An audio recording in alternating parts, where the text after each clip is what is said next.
आता शेतकऱ्याच्या पायात काटा रुतला तर शेतकरी काटा कसा बघतो? तिथं काही पाणी असतं का पाय स्वच्छ करायला? मग कसा बघतो? हा, हुशार आहे तुम्ही, नशीब 2-4 तरी बोलले रे, पुण्य लागेल दादा तुम्हाला महाराज बरं का, माझं आयुष्य लागू जे बोलले त्यांना. हे महाराज काय करतात, हा सब्जी बैला तोंडाचा थुका घ्यायचा आणि तीच पायाला लावायचा, खरं आहे की नाही? हा, तिथं काही हायजीन वगैरे मेंटेन करायचं नसतं. अगदी जिजाऊच्या पायात काटा रुतला, विश्वाच्या मालकाला चिंता वाटली. साधा नाहीये तो, अखिलकोट ब्रह्मांड चालक आहे, जगन्नाथ आहे, जगाचा बाप आहे, पंढरीचा मालक आहे, द्वारकेचा राजा आहे. तो माझा पंढरीश पांडुरंग परमात्मा पंढरपूर सोडतोय, वैकुंठ सोडतोय आणि माझ्या जिजाऊचा पाय हातात घेऊन स्वतःच्या मांडीवर ठेवतोय आणि स्वतःच्या थुक्यानं जिजाऊच्या पायातला काटा दिसतोय का बघतोय. आता मला सांगा, शेतकरी एका थुक्यात काटा दिसतो का? असा एकदाच घेतला आणि एकदाच लावला की लगेच काटा दिसतो का? मग काय करायला लागतं? 2-4 वेळा तरी मागं पुढं करावं लागतं महाराज बरं का. अगदी तसं माझ्या पांडुरंगानं तसंच तुका घ्यावा, तसंच पायाला तेच बोट तोंडात, तेच पायाला तेच तोंडात, तेच पायाला. देवाला नाही पण देवाच्या बायकोला फार राग आला. देवाची बायको म्हटली, स्वामी विसरलात का कोण आहेत तुम्ही? तुमच्या चरणाचा स्पर्श व्हावा म्हणून योग, याग, तप, विधी, व्रत, वैकल्य, उपासना केली जाते. अहो विश्वाचे मोठी मोठी माणसं, अहो तपश्चर्या करणारी, साधना करणारी, नामचिंतन करणारी तुमचं दर्शन लाभतं की नाही याच विचारात आयुष्य घालवतात. अहो आयुष्यभर तुमचं चरण स्पर्श करायला माणसं जिजतात, तुम्ही तुमची स्वतःची ओळख विसरलात का पांडुरंगा? अहो या बाईचा पाय हातात घेतला, मांडीवर काय ठेवला, थुका काय लावतात, तेच तोंडात काय घालता. बर खरं सांगा विठ्ठला, जगातलं सगळं दिसतं तुम्हाला, अर्धा तास झालं हिचा काटा भरा दिसेना. खरे की नाही दादा? न सांगता तुम्हा कळू येते अंतर. जगाच्या मालकाला दिसत नाही अशी जगात कुठली गोष्ट आहे? मुंगीच्या पायातल्या पैंजणातल्या घुंगराचा आवाज सुद्धा माझ्या पांडुरंगाला ऐकू जातो. त्या पांडुरंगाला जिजाऊचा काटा दिसेना, अर्धा तास झाला. उगच का नाटक करताय विठ्ठला? का असं करताय? लोक काय म्हणतील? माझ्या रखमाबाईला पांडुरंगानं सांगावं, काय वाटतं ग रखमा तुला? काटा रुतवणाराही मीच आहे आणि काटा काढणाराही मीच आहे. अगं माझ्या तुकोबाची अर्धांगिनी ती, त्या हाताने करून खाऊ घालते माझ्या तुकोबांना. तुकोबांचं पोट भरल्याशिवाय कधी स्वतःचं पोट भरत नाही, इतकं पातिव्रत्य सांभाळते. माझी जिजाऊ आधी तुकोबांना खाऊ घालायची आणि मगच खायची. अशी चौकात उभा राहायची आणि वाटेला कान लावायची. ज्या वाटेतनं विठ्ठल विठ्ठलाचा जयघोष येईल त्या वाटेनं भाकरी घेऊन जायची. कारण माझे तुकोबाराय ज्या मातीहून चालायचे ते रोज सुद्धा माझ्या पांडुरंगाचं नामचिंतन करायचे. ही साधना माझ्या तुकोबांच्या सामर्थ्याने होती. त्याच वाटेनं जिजाऊ जायच्या, भाकरी खाऊ घालायच्या आधी तुकोबांना आणि मगच स्वतः खायच्या. अगं माझ्या तुकोबाची सेवा करणारी, हिचा अधिकार संतांपेक्षा देवांपेक्षा कमी नाही ग. अगं हिच्या चरणाची धूळ माझ्या मुखाला लागली तर स्वतःला भाग्यवान समजतो मी. तिच्या चरणाची धूळ माझ्या मुखाला लागावी म्हणून केलेला अट्टहास आहे ग मी रखमा. नाही तर काय गरज आहे सांग बरं मला? विचार करा अंजनगावकर, नम्रतेचं फळ काय असतं? माझ्या जगाच्या मालकाने दासाचं चरण स्पर्श करावं. दासत्वाची ताकद काय असते? आम्ही त्या मालकाला मालक मानावं, त्याचं दास व्हावं. त्याने कुठल्याच प्रकारची लाज बाळगू नये, माय व्हावं, बाप व्हावं. अहो जिजाऊचा काटा पंढरीच्या पांडुरंगानं काढला, आमचा काटा लोकांनी काढला. आमचा बी काढला महाराज, पण लोकांनीच काढला. आपल्याला काही देवाचं जरा अवघडच आहे. आम्ही विचारलं तुकोबांना, एवढं सामर्थ्य दासत्वामध्ये. जेव्हा तुका म्हणे घालू तयावरी, पाहू हा संसार देवा पायी, मी सर्वस्व त्याला बहाल केलंय. काय करायचं? गोमट येते करा, माझे भार ओझे. तुम्हाला जे चांगलं वाटतं ते करा. बरं मला खरं सांगा मायबाप, आपलं चांगलं, आपल्यापेक्षा चांगलं आपल्याला कळणार आहे का देवाला कळणार आहे? तुम्हाला कळतंय का? आपलं चांगलं आपल्याला चांगलं कळल का आपलं चांगलं देवाला चांगलं कळल? हा कळतंय की तुम्हाला? उगच बोलवलं, मला जमतंय की तुम्हाला महाराज बरं का? अगदी तसं आहे. आणि देवाच्या नामाला काही तथ्यपथ्य नाही ग. काळा वेळा नामा उच्चारिता दोन्ही पक्ष पाही, जसं जमेल तसं भजन करा. जसं नाही गाथ्यातलं जमलं हरकत नाही, नाही हरिपाठातलं जमलं काही हरकत नाही. अगं फक्त प्रेमानं भजन केलं ना. विनंती एवढीच आहे, भजनात नशा असावी, भजनात नशा असावी. फक्त विनंती एवढीच आहे, नशीत भजन नसुनी. काय म्हणणं आहे तुमचं? अहो बाटलीशिवाय ह्याची डुलकी वाजत नाही, ह्याला आराधी म्हणायचा ना. गांजाशिवाय याचा झांजे आपटत नाही, ह्याला गोंधळी म्हणायचा. विचित्र लोक हो दादा. म्हणजे भजन असावं ना, पण भजन कसं असावं? जुनी भजन होती बघा. लेकरांची सेवा केली सतुआई, कसं पांग फेटू कसं तुझ्या उपकारा जगी तोडणार. ओवाळीन जीव माझा सावळी विठाई विठ्ठला, माय बाबा जन्मभरी सेवा तुझ्या पाऊलांची, माऊलीत मूर्ती विठ्ठलाची, माऊलीत मूर्ती विठ्ठलाची. फिरत्याचा करते देशी मातीला आकार विठ्ठला, तू विणा विठ्ठला. आकाशी जे पक्षिणे वादळा सोन्याचा पिंजरा, सोन्याचा. पाऊले चालती, पाऊले चालती.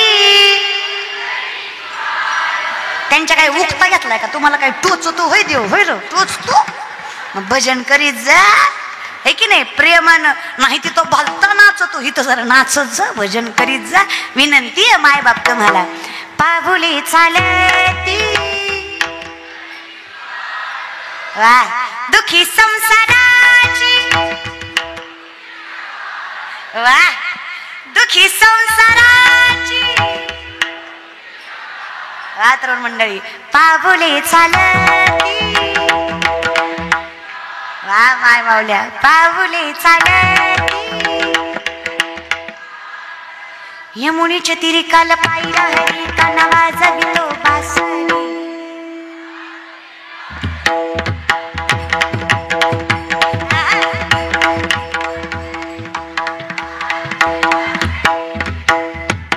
राधे चल माझ्या गावाला जाऊ, राधे चल माझ्या गावाला जाऊ. अग गोकुळ माझं गाव, अग गोकुळ माझं गाव. राधे चल. गुलाबराव बाबांचा सप्ताह चालू, भजनात तेवढीच दंग होशील. राधे चल माझ्या गावाला जाऊ, राधे चल माझ्या गावाला जाऊ. भक्त पुंडलिकासाठी, भक्त पुंडलिकासाठी. मला नाही धनी, तुम्हीच म्हणा धनी. मलाही दाखवा ना, धनी मलाही दाखवा ना. तीर्थनांदत श्री हरी हिला दाखवा. चंद्रभागेच्या तिरी, चंद्रभागेच्या तिरी तो पहा. विठ्ठल विठ्ठल विठ्ठल विठ्ठल विठ्ठल विठ्ठल. तारी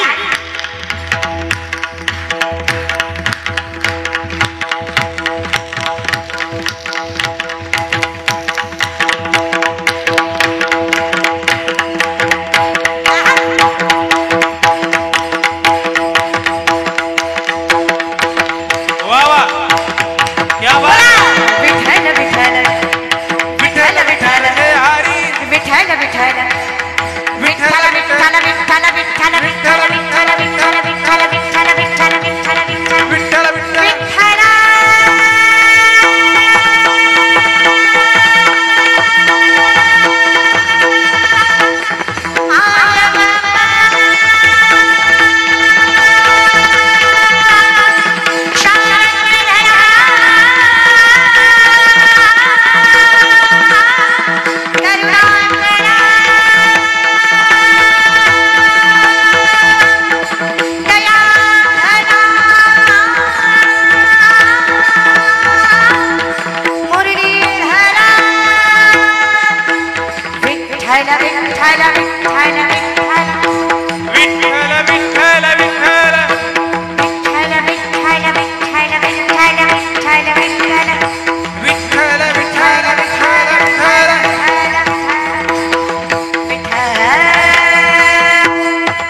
अमृताहुनी गोड नाम तुझे न माझे केशवा.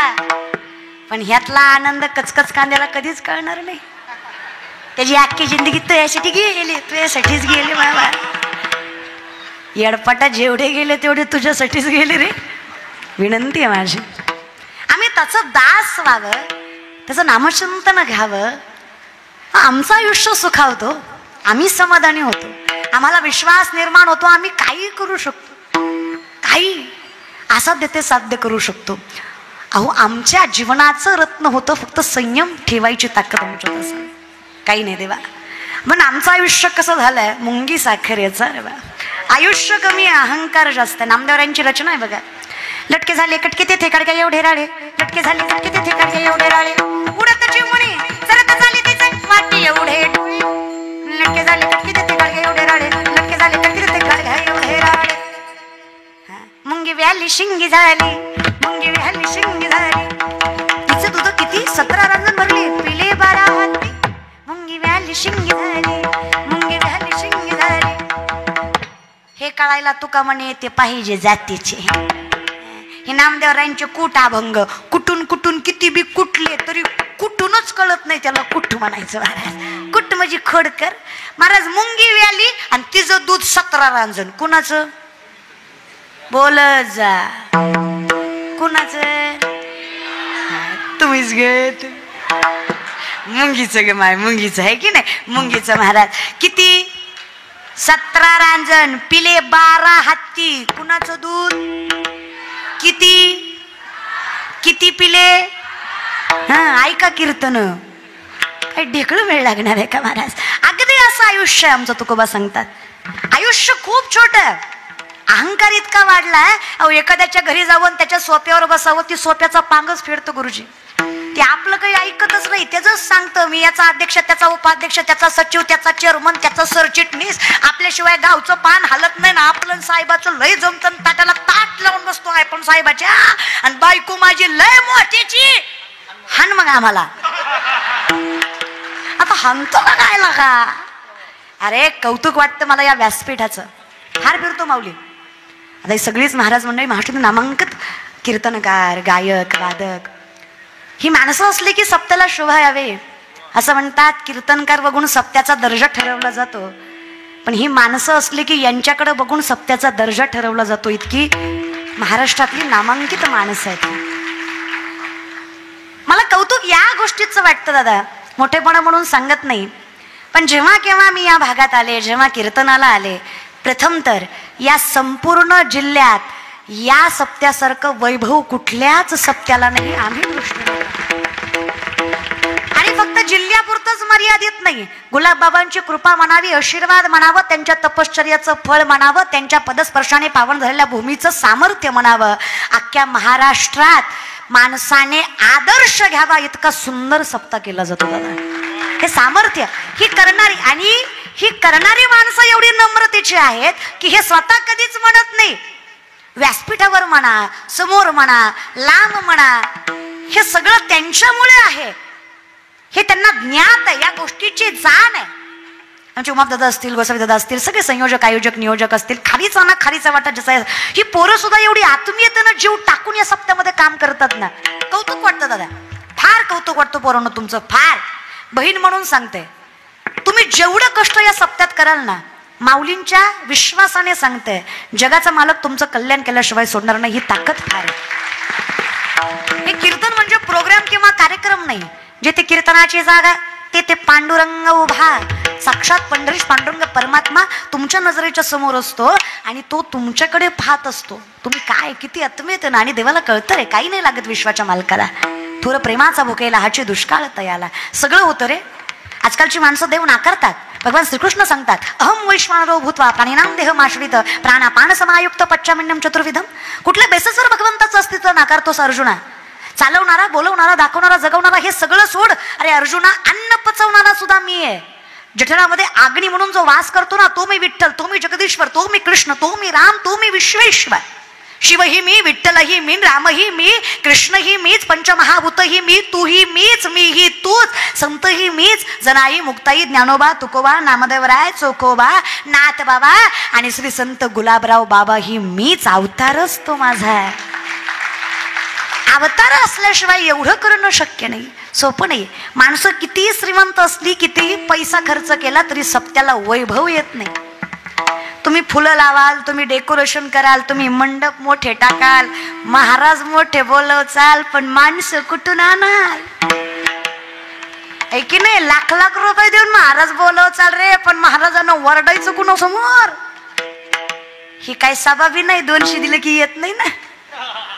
आता चालू होते 200 दिलं की माणसं ती पैसेवाली असते ते महाराज, बरं का. त्यांना काही एका बाटलीचं निघालं की बस झालं. पण ही निष्ठावंत माणसं, आज एवढा समाज फक्त बाबांच्या सामर्थ्यामुळे, त्यांच्या कृपा आशीर्वादामुळे आणि त्यांच्या कर्तृत्वामुळे जमा. हा अवतार संतांचा आहे. लोक कुणासाठीही येत नाही दादा. या जगात लोक रिकामीच नाहीत आजकाल. आजकाल शेजारी कुणी मेला तरी म्हणतात जाऊ द्या, लय पेत होता मेला. त्याला माहित आहे तो पेत होता, तो मरणारच आहे. आणि काय काय माणसं म्हणतात, माणूस पेल्यावर माणसाला कळत नाही. का ग माय? नवरा रात्री पिऊन येतो, मार मार मारितो आणि सकाळी म्हणतो नव्हतं ग मारायचं, पण काय करू, पेल्यावर कळत नाही. कसं कळत नाही? सगळं कळतंय, नाटक करीतो. आता जर नवरा म्हणला ना पेल्यावर कळत नाही, काय करायचं? शिळीच्या टोपलभर लेंड्या घ्यायच्या आणि त्याच्या समोरून येऊन ठेवायच्या आणि त्याला म्हणायचं काळ म्हणू काय खा, गोड लागत्यात. खाईन का? लगे बहीण मग सांग कळतं त्याला. लगेच ती म्हणेल ना लेंडे लेंडे, त्याला कळतंय ते लेंडे. ते तसंच काम आहे हो. आयुष्यात झोपलेल्याला उठवायचं सोपं असतंय, अवघड कोणाला आहे? सोंग घेतलेल्या ताई अगदी तसंय. अरे शहाण्याला उठवायचं सोपं आहे, पण अति शहाण्याला अवघड आहे ना दादा. मग आम्ही त्यातलं गावाळे, आम्ही शहाणी नाही, आम्ही अति शहाणे दादा. आम्हाला देव कळत नाही असं नाही, पण आम्हाला कळूनही समजून घ्यायचा नाही. तुकोबाराय म्हटलं नाही देवा, मी शहाणाही नाही, मी हुशारही नाही, मी सामर्थ्यवंतही नाही. नाहीत का तुकोबा सामर्थ्यवंत? ज्या मातीहून चालावी ती माती विठ्ठल विठ्ठल म्हणते. ज्या दगडाला हात लावावा तो दगड पांडुरंग होतो. ज्या माणसाकडे बघावा तो माणूस विठ्ठलमय होतो. तुकोबाराय कीर्तन करायला लागले. पुणे जिल्ह्यात नायगाव मध्ये मेलेला पोरगा उठून उभा राहतो. हे सामर्थ्य ज्या तुकोबांचा अधिकार नाहीये का त्यांचा? विश्वाचा मालक चरणावर मस्तक देतो तुकोबांच्या. ते तुकोबा म्हणतात देवा तुका म्हणे मज बोलविता देव, आपुलिया बळे नाही मी बोलत, सखा कृपावंत वाचा त्याची. साळुंकी मंजुळ बोलत सेवानी, शिकविता धनी वेगळाची. माझं नाहीये हे, आमचं का अवघड आहे? आम्हाला काय यश मिळत नाही, आम्हाला काय जगाच्या मालकाची प्राप्तता नाही. कारण आम्हाला असं वाटतं की आमचं आमच्यामुळे. 4 माणसानं कौतुक करावं तर लगे भांबावतो आम्ही. कीर्तन झाल्यावर कोणी म्हणावं ताई काय कीर्तन केलं, ताई मंडपावरच, मंडपात सुद्धा नाही. पण ह्याची अक्कल ताईला पाहिजे. बोलणारा तेवढा हुशार नाही ज्याला कीर्तन कळावं. महाराज जगाने कौतुक करावं यात काहीच कौतुक नाही. तुम्ही सत्य राहावं, तुम्ही निष्ठावंत राहावं, तुम्ही नामसाधक व्हावं. जगाचा मालक कौतुक करतोय. काय कौतुक आहे? विश्वाच्या मालकानं कौतुक. वाऱ्या हाती माप चाले सज्जनाचे, कीर्ती मुख त्याचे नारायण तयाचा हरिक वाटे देवा. देवाला कौतुक वाटतंय, पण देवाला कौतुक त्याचं वाटतंय ज्याला माहित आहे की हे माझ्यामुळे नाही. नामा म्हणे केशव राजा, केला नियम चालवी माझा. मी बोलावं